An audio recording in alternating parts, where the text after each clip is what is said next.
Terima kasih. Anda masih bersama kami di Kompas Petang. Saudara, Presiden Prabowo Subianto hari ini melantik sejumlah pejabat di Istana Kepresidenan. Salah satu nama yang dilantik, Ahmad Wiyagus, menempati jabatan Wakil Menteri Dalam Negeri.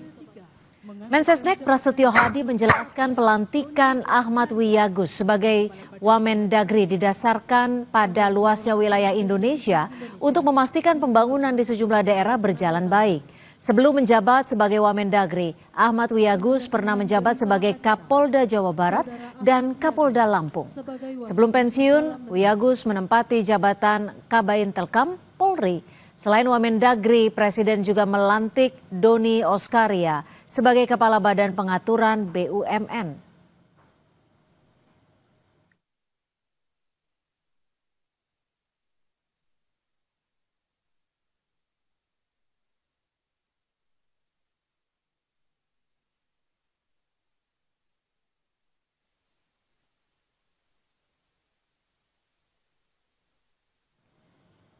Pusdokes Polri telah berhasil mengidentifikasi 22 korban meninggal ambruknya pondok pesantren Al-Kozini di Sidoarjo, Jawa Timur.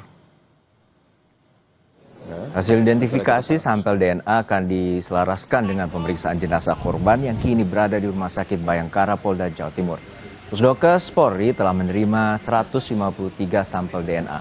88 sampel berasal dari keluarga korban dan 65 sampel berasal dari swab DNA jenazah atau potongan tubuh di TKP.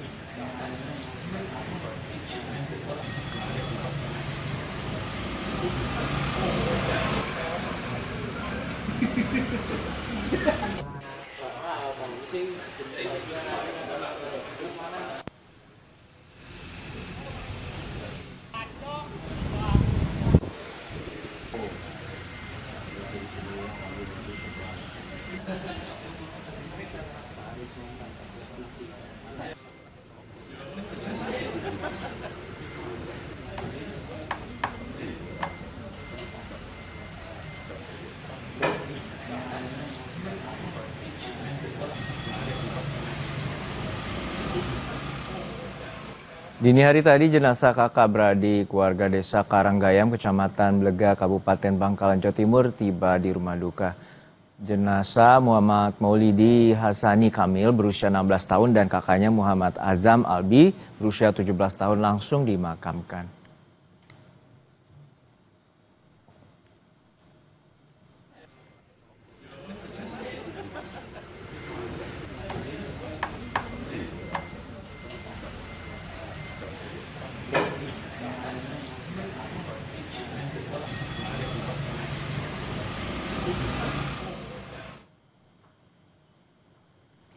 Saudara, ambruknya bangunan pondok pesantren Al-Kozini Sidoarjo, Jawa Timur yang merenggut 67 korban jiwa masih menyisakan tanya apa penyebab dan siapa pihak yang bertanggung jawab atas ambruknya bangunan ponpes ini.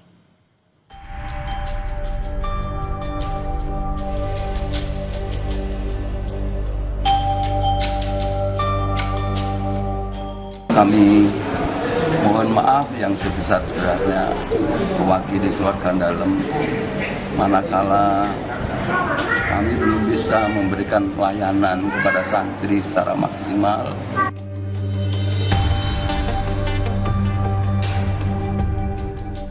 Ambruknya bangunan pondok pesantren Al-Kozini Buduran Sidoarjo, Jawa Timur yang merenggut 67 korban jiwa masih menyisakan tanya apa penyebab dan siapa pihak yang bertanggung jawab atas ambruknya bangunan ponpes ini.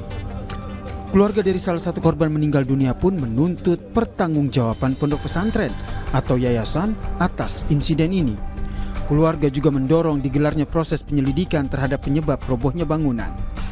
Keluarganya mendesak ya, jadi ini harus ada pertanggungjawaban dari yayasan atau pengurus lah ya, yang mereka tunjuk itu.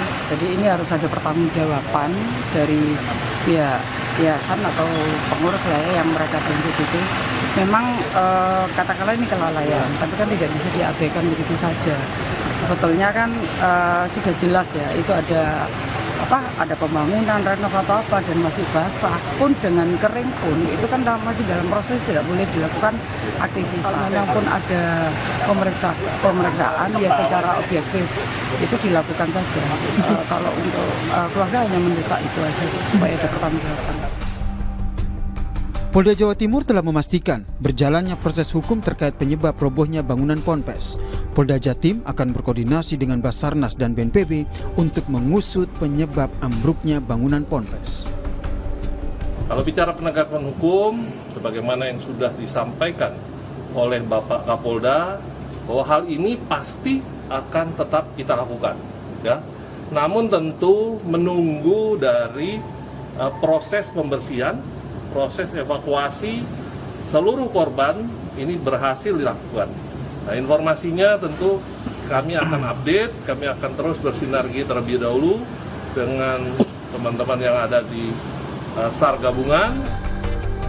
Sementara itu mantan Kabarreskrim Polri Komjen Purnawirawan Ito Sumardi menyatakan jika terbukti ada kelalaian, maka pengelola pondok pesantren berpotensi dijerat pidana, perdata, hingga sanksi administratif. Pelanggaran hukum, Mbak, ya, dalam kasus robohnya bangunan Ponpes Al-Ghazini Sidoarjo ini akan meliputi sanksi pidana, juga sanksi administratif, dan sanksi perdata yang dapat dikenakan kepada pihak-pihak pengelola pondok pesantren, kontraktor, konsultan perencana atau pengawas, serta pihak lain yang terlibat ya dalam pembangunan tanpa standar atau izin.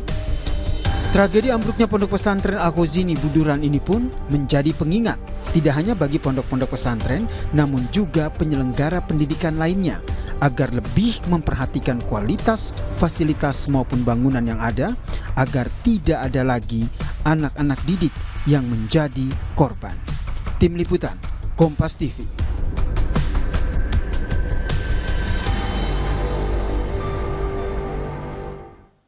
Usai jeda saudara, Roy Suryo telah memegang salinan ijazah Jokowi dari KPU. Seberapa kuat salinan ijazah Jokowi dari KPU dijadikan amunisi Roy Suryo CS agar Barreskrim Polri membuat kembali penyelidikan kasus ijazah Jokowi. Kita bahas usai jeda.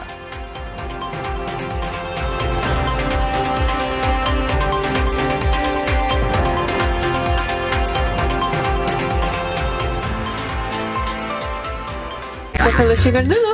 Wah, rendah gula. Nyaman di